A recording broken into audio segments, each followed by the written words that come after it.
The candles had burned low by the time Ara felt the first tremor. She stood near the back of the great hall, tucked between two stone pillars where the shadows fell thick and forgiving. The pack gathering had swelled to over 200 wolves, their voices rising in celebration of the autumn hunt. She'd learned long ago to position herself at the edges of these events, close enough to avoid suspicion, but far enough that no one noticed when she slipped away. Her fingers found the small leather pouch at her belt. Empty. She'd taken the last of the suppression herbs that morning, grinding them into bitter tea before dawn. 15 years she'd kept this routine, never once missing a dose, until 3 days ago, when her supplier had failed to meet her in the market. If you believe some secrets are worth protecting at any cost, please subscribe so you don't miss what happens when the truth can no longer hide. Ara pressed her palm against the cool stone, willing her body to hold just a few hours more. The tremor rolled through her again, stronger this time, a wave of heat that started low in her belly and spread outward until her skin felt too tight. She recognized the signs. Her true nature was rising to the surface, clawing its way through years of chemical suppression. The Omega inside her was waking up. She needed to leave. Now, before anyone caught the change in her scent. Ara pushed away from the pillar and took 3 careful steps toward the side door. The room tilted. She reached for the wall, but her hand met only air. Her knees buckled and the floor rushed up to meet her. She never felt the impact. Strong arms caught her mid-fall, moving faster than should have been possible through the crowded hall. The scent hit her first, pine and winter frost, and something darker, wilder. Then the warmth of a broad chest against her cheek, the steady thunder of a heartbeat that wasn't her own.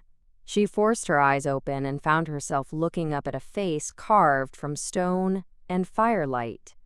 Alpha King Kale.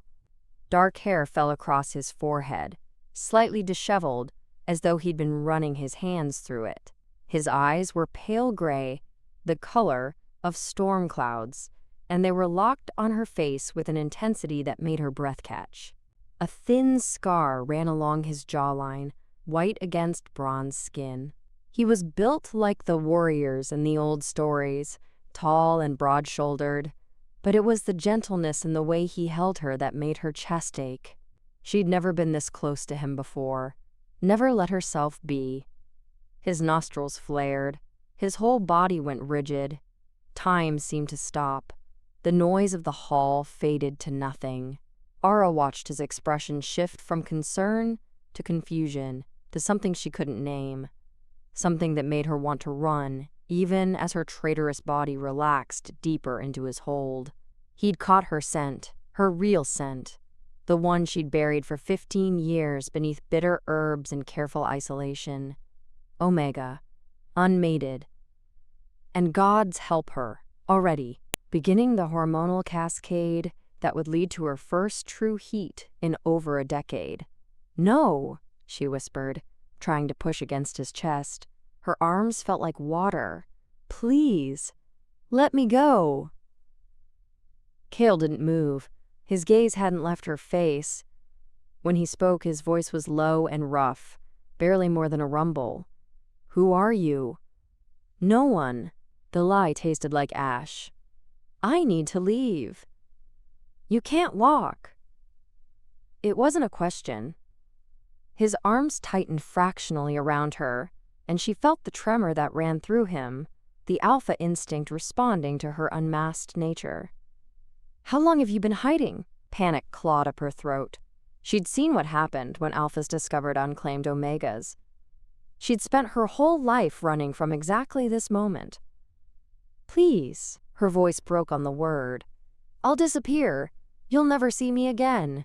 Just let me go." Something flickered in those storm-gray eyes. Not hunger, not possession, pain. "I'm not going to hurt you," he said quietly, and the gentleness in his voice almost undid her. He shifted his grip, lifting her fully into his arms as he straightened. "But you're not safe like this. Not here, not with this many wolves." He was right. She could already feel eyes turning toward them, noses lifting. The scent of an omega in preheat was like blood in water. Kale moved through the hall with swift, purposeful strides. Wolves parted before him, their king. But Ara saw the way their expressions changed as they caught her scent. Curiosity, hunger, calculation. She pressed her face against Kale's shoulder, shame and fear burning through her in equal measure. This was the nightmare she'd spent 15 years trying to prevent. Clear the east corridor, Kale commanded as they reached the main doors. His voice carried the alpha dominance that made even the strongest wolves bow their heads. No one follows. No one. Your Majesty. One of the guards stepped forward, his gaze flickering to Ara. Should we summon the healers? No. The word came out sharp. Final. I'll tend to her myself. No one enters my chambers. For any reason. Is that understood? Yes, Alpha King. The cool night air hit her flushed skin as they crossed the threshold. Ara tried once more to gather her thoughts, to form words that might convince him to release her. But the tremors were coming faster now. Her body was betraying her in waves, and the solid warmth of the Alpha carrying her was both comfort and torture. She'd heard stories about Kale, how he'd taken the throne at 23 after his father's death in battle, how he ruled with firm justice but never cruelty, how he'd refused every match the council had proposed, saying he would choose his mate when he was ready and not before. She'd never imagined she'd be in his arms, her carefully constructed walls crumbling around her while her body sang with the nearness of an alpha it recognized as worthy. The most dangerous kind. Stay with me, Kale murmured as her eyes began to drift closed. Just a little further. They climbed stairs, turned down a hallway that smelled of beeswax and old wood. She heard the sound of a heavy door opening, then closing with firm finality. He carried her across the room and laid her on something soft. A bed. She felt the cool slide of silk beneath her cheek, the give of a thick mattress. When she opened her eyes again, Kale was kneeling beside the bed, his face level with hers. This close, she could see the gold flecks in his gray eyes, the tension in his jaw, the careful control he was exerting over every muscle. "What's your name?" he asked again.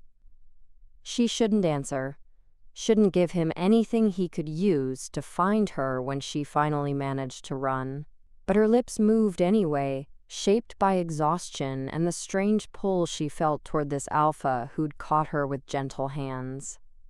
Ara, Ara, he said it slowly, like he was tasting the sound.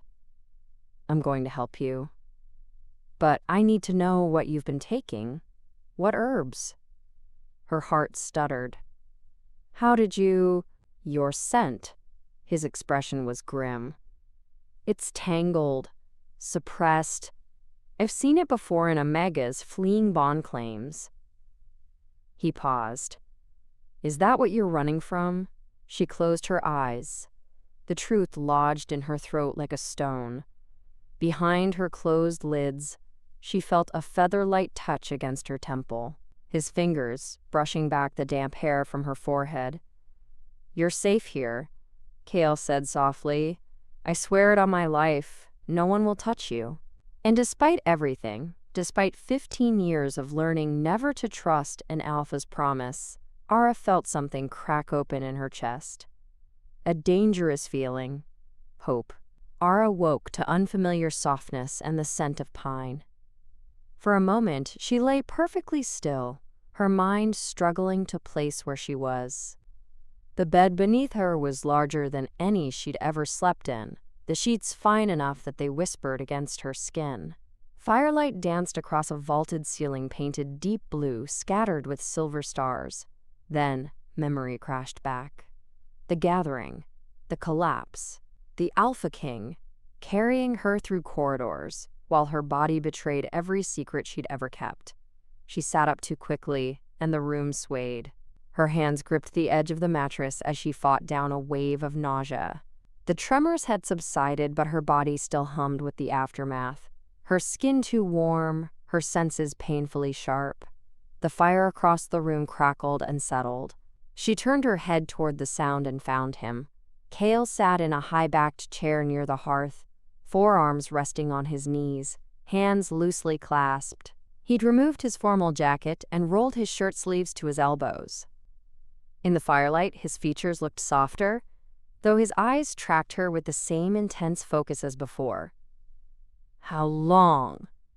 Her voice came out rough. 3 hours. Maybe 4. He didn't move from his position. "Your fever broke about an hour ago." She looked down at herself. Someone had removed her shoes and covered her with a thick quilt. Her dress was still in place, everything proper. Relief and something else she didn't want to name flooded through her. "You stayed." It wasn't a question. "I gave you my word." His tone was even, but she caught the thread of something darker beneath it. "Did you think I wouldn't keep it?" "I don't know you." "No." He leaned back in the chair, shadows playing across his face. "But I'd very much like to know you. Starting with why you've been poisoning yourself for what looks like years." Era's hands twisted in the silk sheets. "They weren't poison, just suppressants. Suppressants that nearly killed you when they wore off." His jaw tightened. "I've seen that kind of rebound exactly twice before. Both times the Omega had been dosing for over a decade." She said nothing. Kale exhaled slowly, and she watched him visibly gather patience.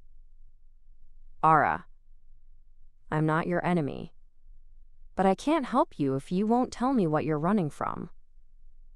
Why do you care?" The words came out sharper than she'd intended. "You don't know me. You don't owe me anything. You collapsed in my hall." His eyes held hers. "That makes you my responsibility. I'm not your anything." "I know." Something in his expression shifted, gentled. "That's why I'm asking, not commanding." The distinction shouldn't have mattered. Shouldn't have loosened the knot of fear that had lived in her chest for 15 years. But it did. She looked away, toward the fire, and forced herself to breathe. In her peripheral vision, she saw Kale settle deeper into his chair, giving her space. Waiting. "I was 7, she heard herself say. "My parents made a contract with an alpha from the Northern Territories. A bond promise to be fulfilled when I came of age." She felt more than saw Kale's stillness sharpen. "I didn't know what it meant then. I just knew he scared me." The memories rose like floodwater.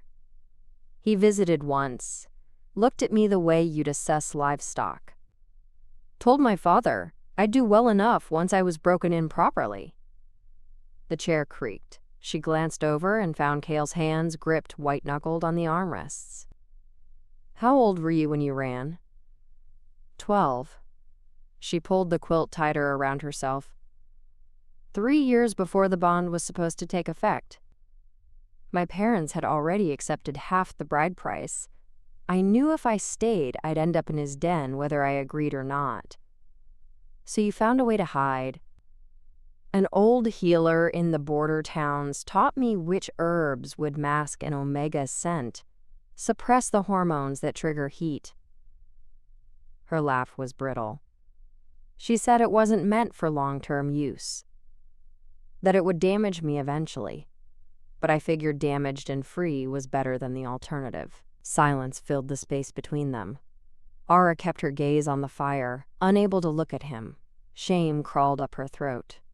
She'd just confessed to breaking a formal bond contract, to theft, because the herbs hadn't been cheap, and she'd done what she had to do to afford them, to 15 years of deception. What was his name? Kale's voice was very quiet. She hesitated. Why? Because I want to know who I'm going to kill. Her head snapped toward him. He wasn't looking at her. He was staring into the fire, his profile carved from stone, and the deadly calm in his voice made her breath catch. You can't. A bond promise signed when you were 7. He turned to face her, and the cold fury in his eyes stole the words from her tongue. You were a child. The contract is invalid on its face. That Alpha knew it. So did your parents. They needed the money. Then they sold something that wasn't theirs to sell. His hands unclenched slowly. I'm sorry. You shouldn't have had to carry that alone. The apology broke something in her. She felt tears prick hot behind her eyes and blinked them back fiercely. It doesn't matter now. She forced her voice steady. I need to leave. Before he finds out I'm here. If he learns I've been in your territory, he already knows. Kale leaned forward, elbows on his knees again. That's the problem. Ice slid down her spine. What? One of my advisors recognized your scent tonight. He's from the northern border territories. He sent word 3 hours ago. Kale's expression was grim. The Alpha you were promised to. His name is Theron, and he's demanded an audience tomorrow to reclaim his bonded mate. The room tilted. Ara heard a sound escape her throat, something between a gasp and a sob. 15 years. 15 years of running, of hiding, of swallowing bitter herbs every morning before dawn. All for nothing. I have to go. She tried to stand, but her legs wouldn't hold her. She collapsed back onto the bed, her whole body shaking. Tonight, before he arrives, please, you have to let me.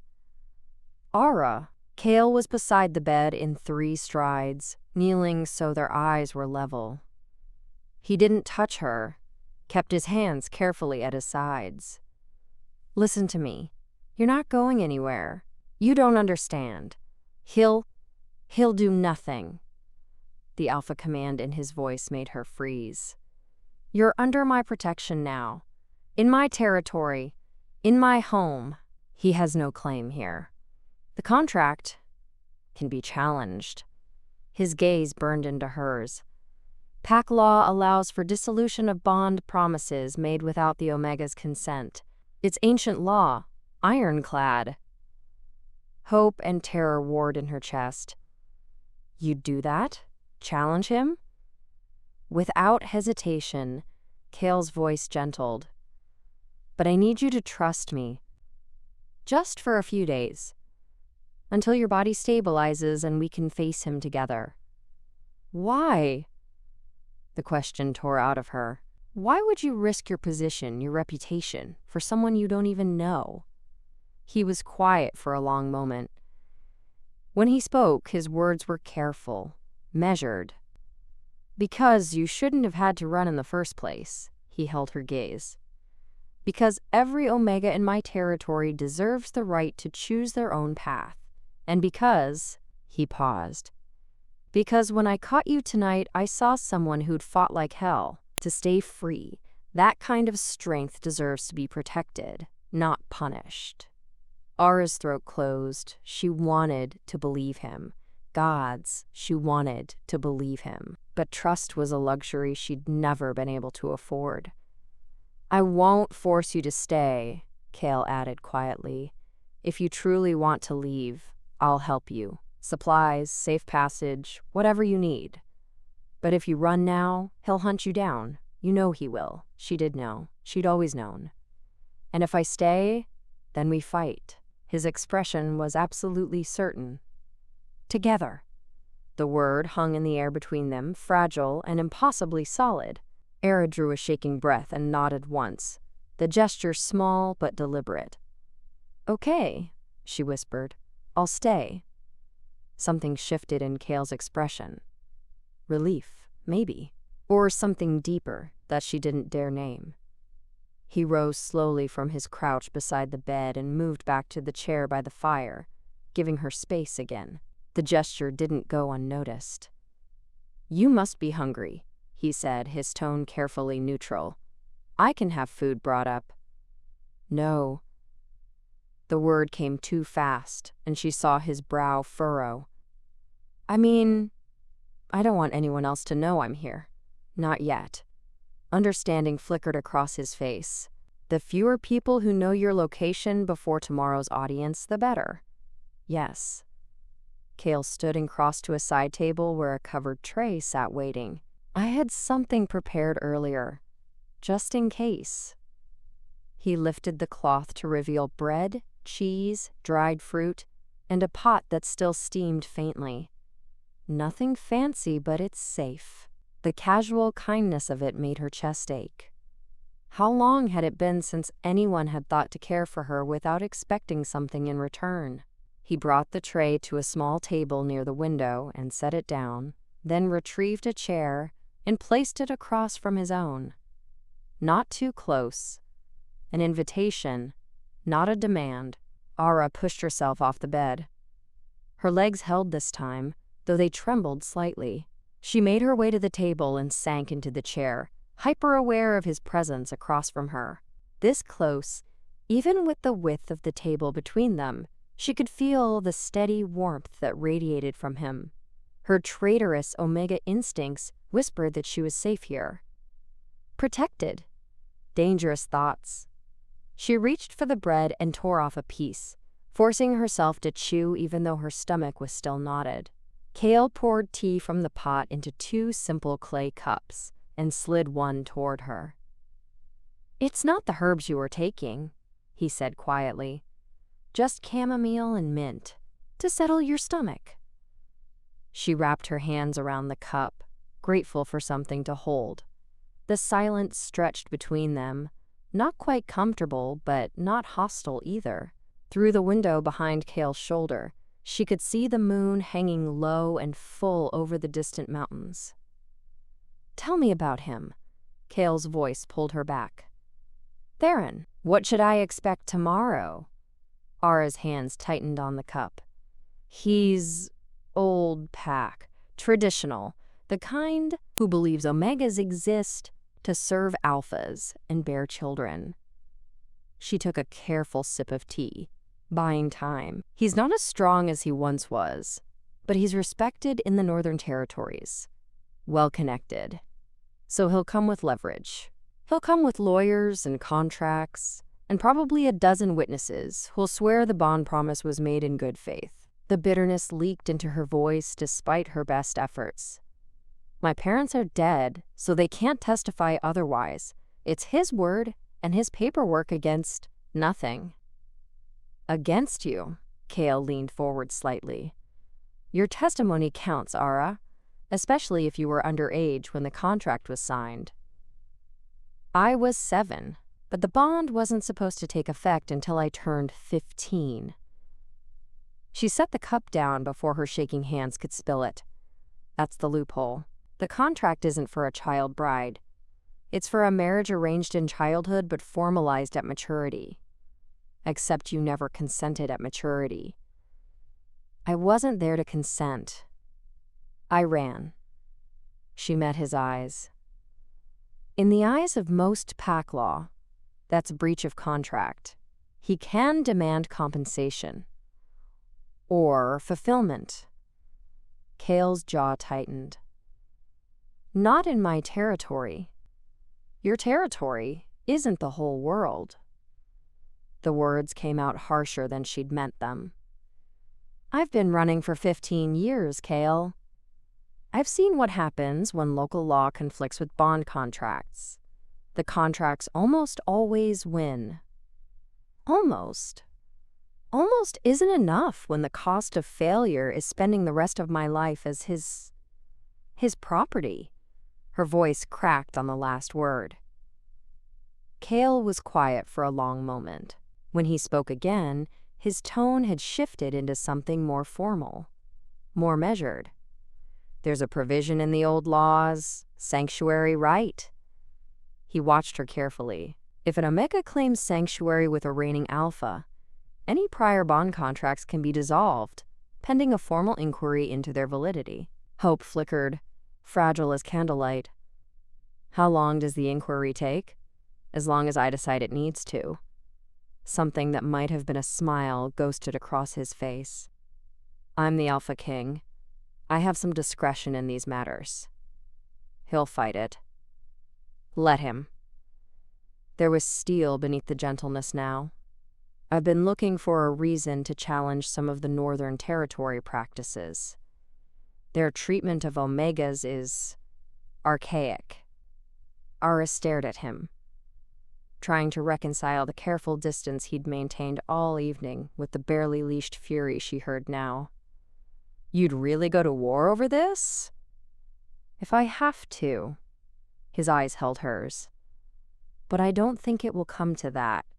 Theron is smart enough to know when he's outmatched. You don't know him. I know his type. Kale reached for his own tea, the movement deliberately casual. Bullies who've gotten away with cruelty because no one with power cared enough to stop them. He took a sip. I care. The simple declaration shouldn't have affected her so deeply, shouldn't have made her eyes burn with tears she refused to shed. Why? The question escaped before she could stop it. You keep saying you want to help, but I still don't understand why. What do you get out of this? Kale set his cup down carefully. For a moment he didn't answer, just studied her face in the firelight. When he finally spoke, his voice was softer than she'd heard it yet. My mother was an Omega. He looked toward the fire. She was promised to my father as part of a treaty between two territories. She didn't want the bond, but no one asked what she wanted. Ara's breath caught. She honored the contract because she had no choice. Had me because it was expected. His hands rested flat on the table, tension visible in every line of his body. She never complained, never said she was unhappy. But I remember... He paused.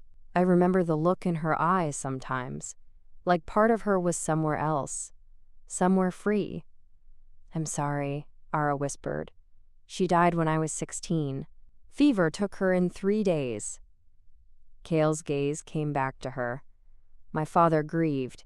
He loved her, in his way, but I've always wondered if she would have survived if she'd had something to survive for, if the life she was living had been one she chose. The pain in his voice was old and deep and carefully controlled.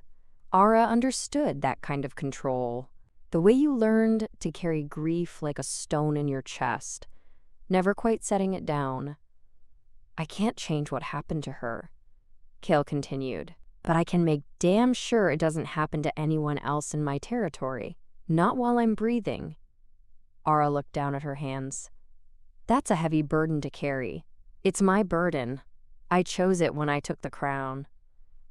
He was quiet for a beat, just like you chose freedom when you ran. We all carry what we have to. She glanced up and found him watching her with an expression she couldn't quite read. Not pity.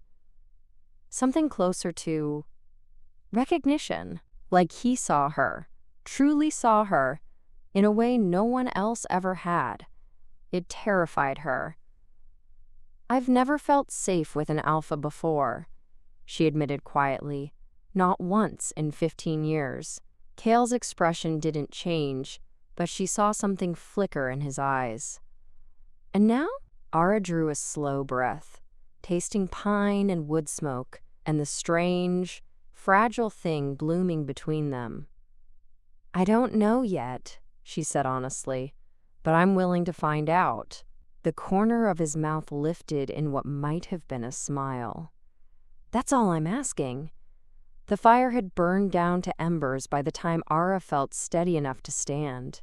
She crossed to the window, drawn by the silver wash of moonlight spilling across the stone floor.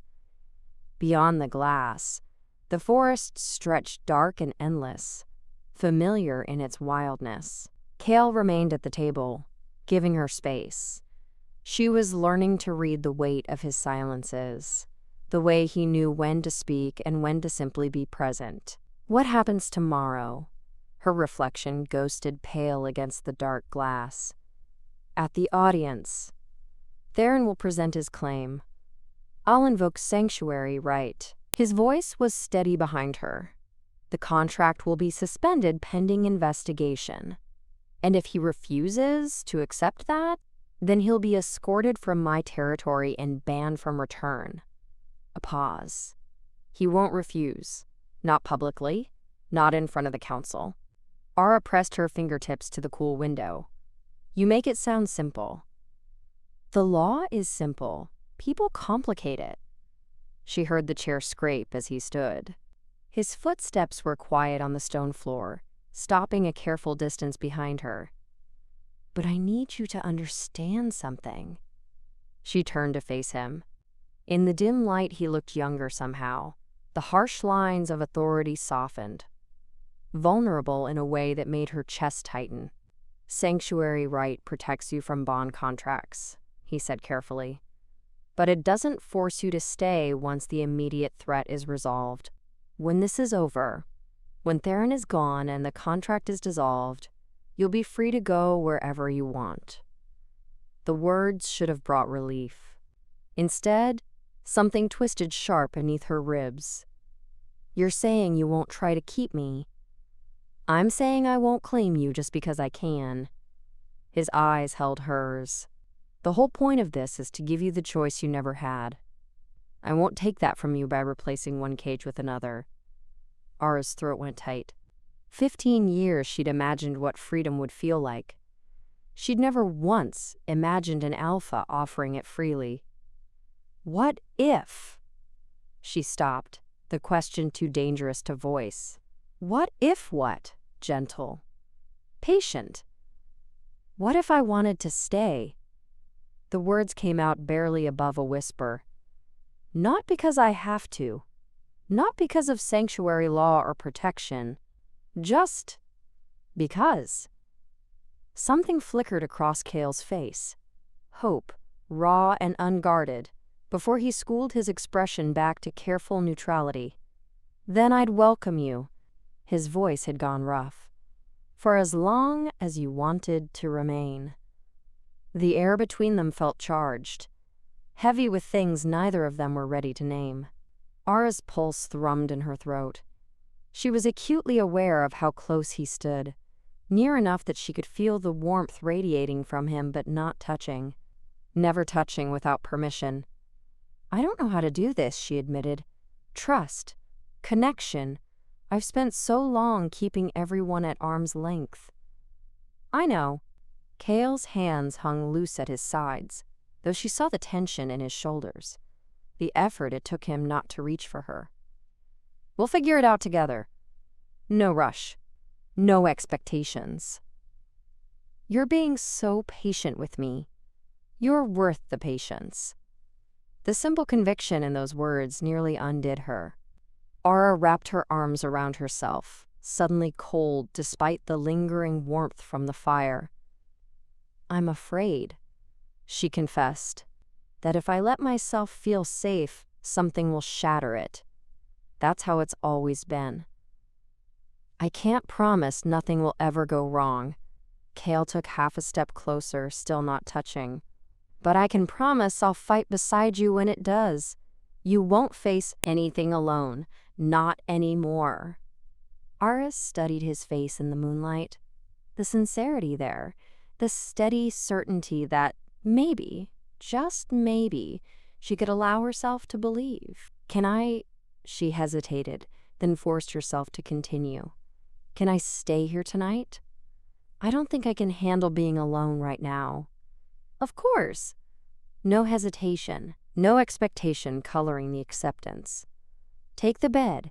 I'll sleep in the chair. That's not... She shook her head. The bed is large enough. We can share it. If you're comfortable. She watched him weigh the offer, saw the exact moment he understood what she was really asking. Not for passion, not even for closeness, exactly. Just the simple comfort of not being alone in the dark. I'd be honored, he said quietly.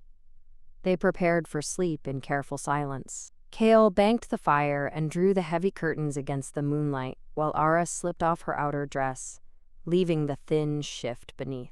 When she climbed beneath the quilts, the silk sheets whispered cool against her skin. Kale turned down the lamps until only the faintest glow remained. He kept his shirt on, and his movements deliberate as he settled on top of the covers on the far side of the bed, maintaining careful distance between them. "Is this all right?" he asked softly. Yes. Ara turned on her side to face him. In the near darkness, she could just make out the line of his profile, the rise and fall of his breathing. "Thank you." "For what?" "For catching me. For listening. She searched for the right words. "For seeing me as more than just an Omega who needs protecting." She felt, rather than saw his smile. "You're far more than that." Silence settled over them, comfortable now. Ara listened to the steady rhythm of Kale's breathing and felt her own body begin to relax in increments. The knots in her shoulders loosened. The constant vigilance that had kept her alive for 15 years finally, blessedly, quieted. "Kale?" Her voice was drowsy. "What was your mother's name?" He was quiet for so long she thought he might not answer.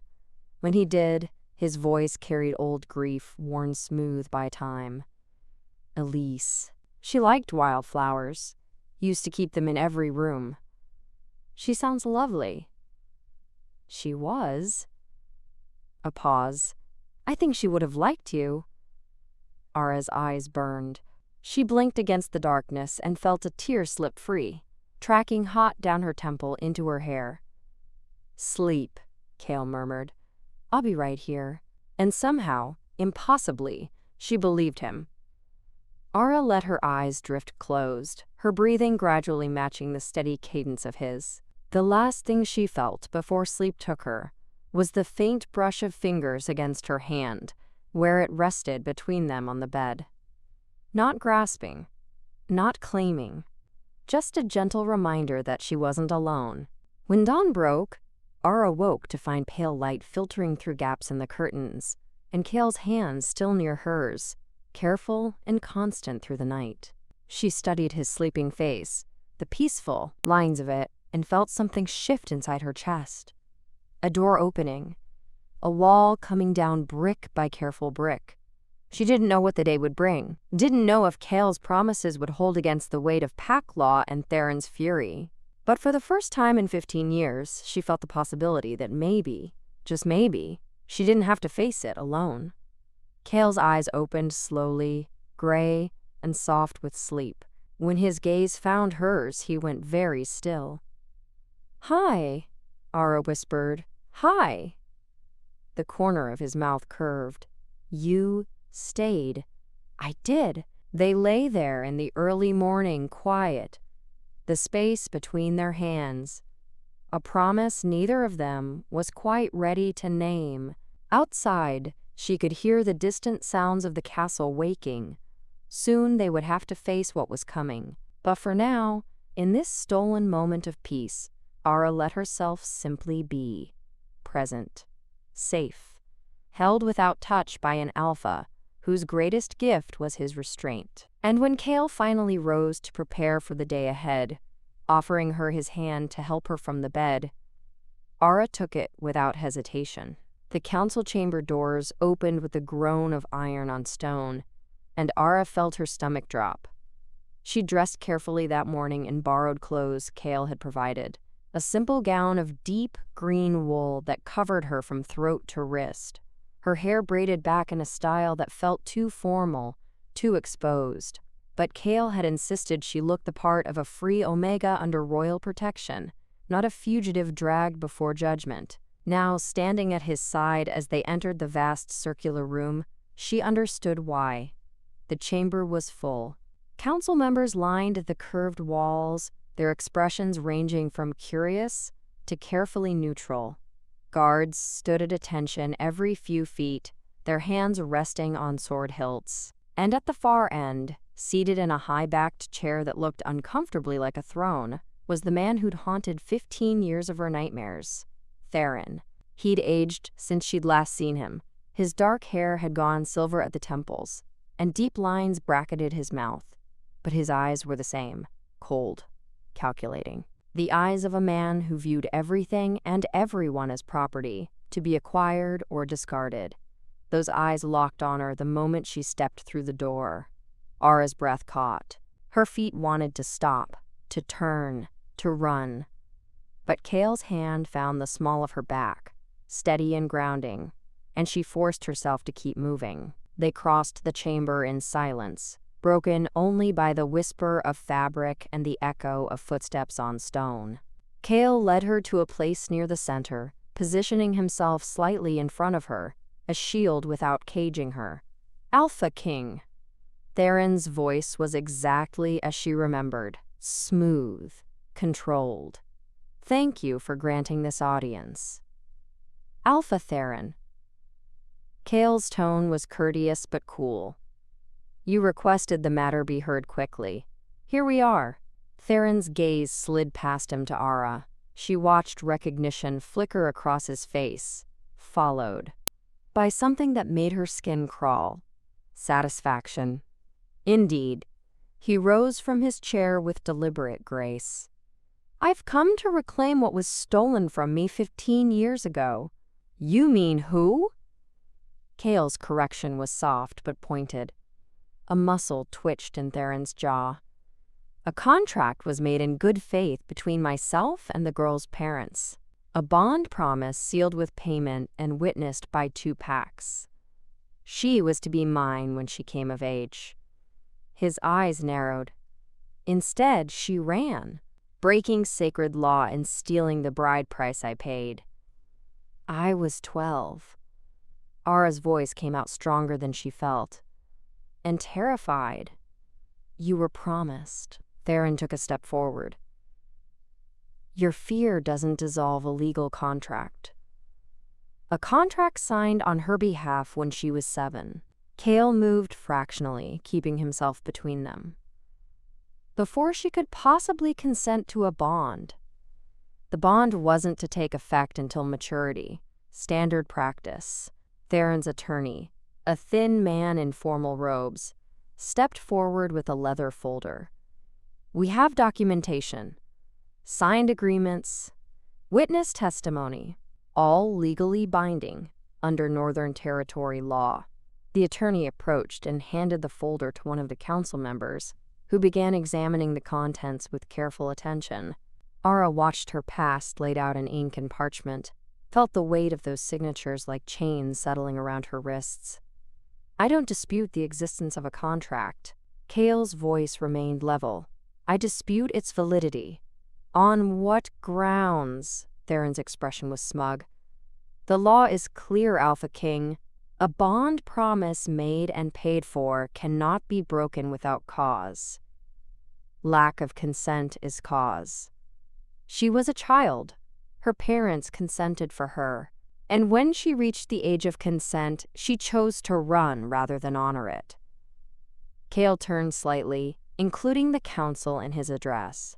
That tells us everything we need to know about whether this bond was wanted. What she wanted is irrelevant. Theron's mask of civility began to slip. A contract is a contract. She belongs to me. The possessive certainty in those words made Ara's vision blur. She dug her nails into her palms, using the pain to anchor herself. She belongs to herself. Kale's voice had gone dangerously quiet. And I'm invoking sanctuary right on her behalf. The room erupted. Council members leaned forward, murmuring to one another. The attorney's face went pale.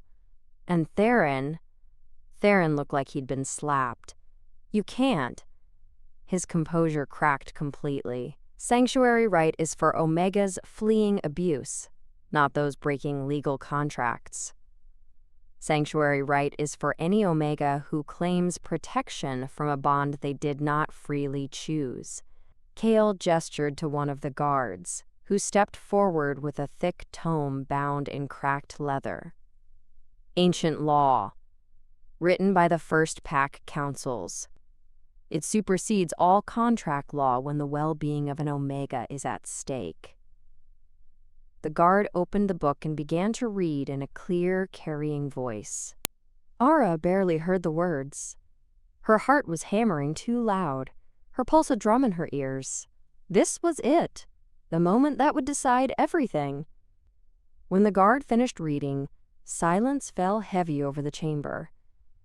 The council member holding Theron's documentation looked up with a troubled expression. "The law is clear," he said slowly. "If the Alpha King invokes sanctuary, the contract must be suspended pending inquiry." "This is absurd." Theron's voice rose. "She's a runaway, a thief. You're setting a dangerous precedent, Kale. I'm upholding a law that's existed for 300 years. Kale turned to face him fully. "One that you knew about and chose to ignore when you came here making demands. I have rights. You have a piece of paper signed by 2 dead wolves and a girl who was too young to understand what she was agreeing to." Steel threaded through Kale's words now. "That's what you have, and it's not enough." Theron's hands clenched at his sides. For a moment, Ara thought he might actually attack, might let his alpha rage override common sense. But he was too smart for that, too aware of where he stood and who surrounded him. "How long?" he bit out. "How long will this inquiry take?" "As long as necessary to determine the truth." Kale's expression was implacable. "You're welcome to remain in the territory during that time, as a guest, under guard." The implication was clear. Theron would be watched, controlled, his movements restricted while Ara remained free. "Or," Kale continued, "you can return to your own lands and await the council's decision. It will be sent to you when we reach a conclusion. Translation: leave now or be forced to leave later." Theron's jaw worked. His gaze cut to Ara again, and she saw the fury there, the wounded pride of a man unaccustomed to being denied. "This isn't over," he said quietly. "That contract is legal and binding. No amount of ancient law changes that." "We'll see." Kale gestured to the guards. "Escort Alpha Theron to his quarters. See that he has everything he needs for his journey home." It wasn't a request. For a moment, Theron didn't move. The entire chamber held its breath. Then, slowly, deliberately, he inclined his head in the barest approximation of respect. "Alpha King." His voice dripped venom. "I'll await your decision." He turned and strode from the chamber, his attorney and personal guards falling in behind him. The doors closed with a final, echoing boom. Ara's knees buckled. Only Kale's hand catching her elbow kept her upright. "Easy," he murmured. "I've got you." The council members were standing now, some moving closer with questions on their faces. Kale raised his free hand, and they stopped. "The girl is under my personal protection," he said clearly. "Anyone who wishes to speak with her must go through me first. Is that understood?" A chorus of acknowledgments followed. Ara barely heard them. The room was spinning, the edges of her vision going gray. "Breathe," Kale said softly, his voice cutting through the fog. "You're safe. He's gone." She dragged in air that felt too thin. Her hands were shaking, her whole body was shaking. "Come on." Kale's arm came around her shoulders, steady and sure. "Let's get you out of here." He guided her toward a side door she hadn't noticed, away from the main entrance, away from prying eyes. The council members parted before them like water. The door closed behind them, and suddenly they were in a small antechamber, quiet and dim. Ara's legs gave out completely. She sank onto a bench against the wall, her head dropping into her hands. I thought, her voice broke, I thought he'd win, that the contract would. I know. Kale knelt in front of her, not touching, but close. But it didn't. You're still free. For now. She looked up at him through blurred eyes. He'll fight this. He'll find a way. Let him try. The certainty in Kale's expression was absolute. I meant what I said in there. That contract was made without your consent. It doesn't stand. You don't know that. Yes, I do. He reached up slowly, giving her time to pull away, and brushed a tear from her cheek with his thumb. Because I won't let it stand, neither will the council. We've been looking for a reason to challenge the Northern Territory practices for years. His eyes held hers. You just gave us that reason. Ara wanted to believe him, wanted to let herself sink into that certainty. But 15 years of running had taught her that safety was always temporary, that the moment you stopped looking over your shoulder was the moment everything fell apart. What if it's not enough? She whispered. Kale was quiet for a moment. Then he settled back on his heels and spoke with careful deliberation. Then we'll find another way, and another after that. His hand found hers where it rested on her knee. His fingers wrapped around hers, warm and solid. I'm not giving up on this, on you. Not today, not ever. The promise hung in the air between them, fragile and fierce. Ara looked down at their joined hands and felt something crack open in her chest. Not breaking, opening, like a door she'd kept locked for 15 years finally admitting light. Thank you, she managed. You don't have to thank me for doing what's right. Kale squeezed her hand gently. Come on, let's go somewhere quieter. You've been through enough for one day. He helped her stand, and they made their way through empty corridors back toward his chambers. With each step, the tightness in Ara's chest eased fractionally. The immediate threat had passed. Theron was leaving, and for the first time since she'd collapsed in that hall, she felt like maybe she could breathe. They reached Kale's chambers as the midday light spilled through the tall windows. The guard stationed outside nodded and stepped back without question, and Kale ushered Ara inside before closing the door firmly behind them. The room looked exactly as it had the night before, but in daylight, everything felt different. Less like a refuge and more like a place that might become familiar. The thought both comforted and terrified her.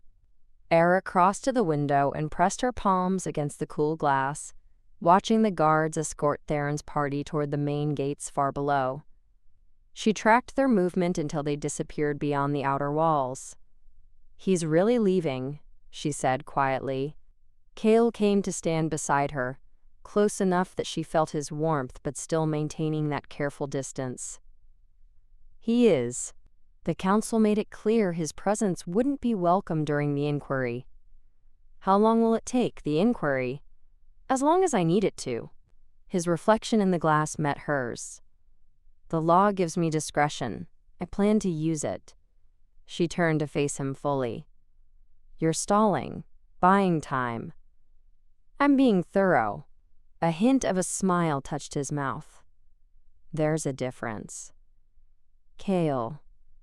She wrapped her arms around herself. What happens when the inquiry ends? When there's no more legal reason to keep him away?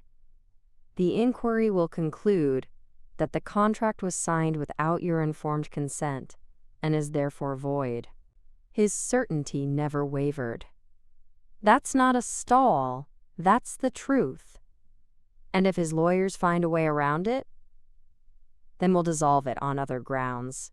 Cruelty, abandonment of duty to an Omega's well-being, violation of sanctuary law. He shifted to face her directly. I have a dozen legal paths forward, Ara. We'll take every single one if we have to." She studied his face, searching for doubt and finding none. "You really mean that?" "Every word." He paused, his expression softening. "But I need to know something. What do you want to happen next?" The question caught her off guard. "What do you mean?" "I mean after this is settled, after Theron is dealt with and the contract is dissolved." His eyes held hers. "I told you last night that you'd be free to go. That offer stands. But if there's something else you want, something different, I need to know." Ara's pulse quickened. The careful neutrality in his voice didn't quite mask the hope beneath it. "I don't know how to answer that." "Then don't." "Not yet." He took a slow breath. "Just stay a while longer. Let yourself breathe. And when you're ready, we'll talk about what comes next." The gentleness in his words made her throat tight. "You're giving me time to decide. I'm giving you the choice you never had." His hand lifted as if to touch her face, then fell back to his side. "That's all I've ever wanted to give you." Ara felt something shift in her chest. A loosening. A warmth that had nothing to do with pack bonds or Omega nature and everything to do with the man standing in front of her. The one who'd caught her when she fell. Who'd listened when she spoke. Who'd stood between her and her nightmare without asking for anything in return. "What if I don't want to wait?" The words came out barely above a whisper. Kale went very still. "Ara, I've spent 15 years running from something I didn't choose." She stepped closer, closing the distance between them by inches. "Maybe it's time I chose something for myself." His eyes searched hers, careful and intense. "What are you saying?" "I'm saying..." She drew a shaky breath. "I'm saying I feel safe with you. And I don't want that to end when this is over." The hope that flared in his expression was almost painful to witness. "You want to stay. I want to try." Her hands were trembling, but she kept them at her sides. If you still..." "Yes." The word came out rough. "God's yes, for as long as you want. As whatever you want." Ara's eyes burned. "I don't know what I want yet. Not entirely. But I know I want the chance to find out. Then you'll have it." Kale's hand finally made contact, his fingers brushing light as air against her jaw. No rush, no expectations. Just time. She leaned into the touch without thinking, her cheek pressing into his palm. The gesture felt natural. Right, like something she'd been denying herself for far too long. "Can I..." She hesitated, the question catching in her throat. "Can I kiss you?" Kale's breath hitched. "You never have to ask permission for that." "Yes, I do." She held his gaze. "That's the whole point, isn't it? Choosing freely means asking freely." Something raw and reverent crossed his face. "Then yes, if you want to, I'd like that very much." Ara rose on her toes and pressed her mouth to his. The kiss was soft, tentative. A question and an answer all at once. Kale's hand cupped her face gently, his thumb stroking her cheekbone, but he let her control the pace. Let her explore and retreat and return as she chose. When she finally pulled back, her heart was racing. "I've never done that before, not willingly. Then I'm honored to be the first." His voice had gone low and warm. "And if you'll let me, I'd like to be the last as well." The promise in those words settled over her like a blanket. Safe. Wanted. Chosen. "Stay with me tonight," she said quietly. Really stay. Not just in the room, with me. Kale's eyes darkened with understanding and something deeper. Are you sure? I'm sure I want to try. She reached up and covered his hand with hers where it still cradled her face. I'm sure I trust you. That's enough for now. He nodded slowly. Then I'm yours, however you want me. They spent the afternoon in quiet companionship. Kale dealt with correspondence while Ara curled in the window seat with a book from his shelves. Occasionally, their eyes would meet across the room, and warmth would bloom in her chest, a silent acknowledgement of the decision they'd made, the choice they were honoring. When evening came, they shared a meal by the fire, talked about small things, his memories of the castle as a child, her few happy moments on the road. Stories that weren't weighed down by fear or grief. Just two people learning each other. As the night deepened, Ara felt her pulse begin to climb.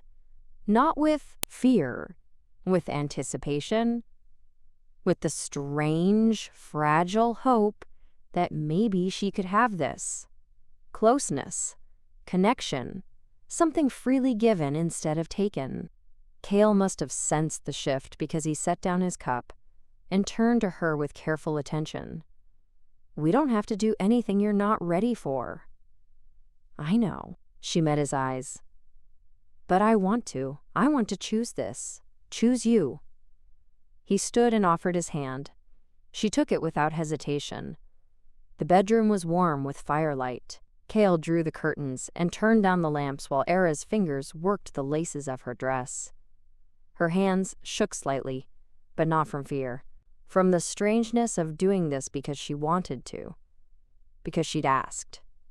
When she turned, Kale was watching her with an expression that made her breath catch. Reverence and desire and absolute patience all at once. Come here, she whispered. He crossed to her slowly, giving her time to change her mind. But she didn't. She reached for him and he came willingly, his hands settling light on her waist. The kiss this time was deeper, slower, a promise and a covenant. When they sank together onto the bed, it was with gentle care and whispered words and the kind of tenderness Ara had never known existed. What happened next belonged only to them. The way Kale touched her like something precious. The way Ara learned that intimacy could be soft instead of frightening. The way they moved together in the firelight, building trust with every breath and sigh. Later, much later, Ara lay curled against Kale's chest, his arms solid and warm around her shoulders. Through the window, dawn light was just beginning to creep across the sky.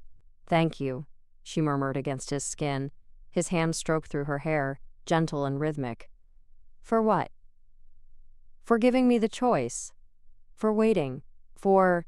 She struggled to find words for the enormity of what she felt. For seeing me. Kale pressed a kiss to her forehead. Always. Ara closed her eyes and let herself sink into the safety of his embrace. Outside, the world was waking, but in here, wrapped in warmth and acceptance and the quiet promise of tomorrow, she finally let herself rest. For the first time in 15 years, she wasn't running. She was home.